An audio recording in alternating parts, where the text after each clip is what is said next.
قائد اعظم کی قناعت پسندی۔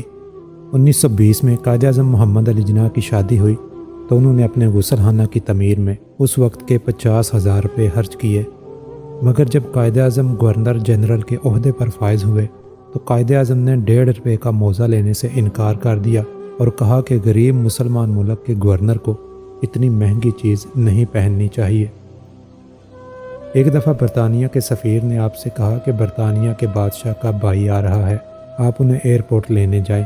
قائد اعظم نے یہ شرط رکھی کہ میں تب ایئرپورٹ جاؤں گا اگر میرے بھائی کی برطانیہ آمد پر وہاں کا بادشاہ اسے لینے آئے۔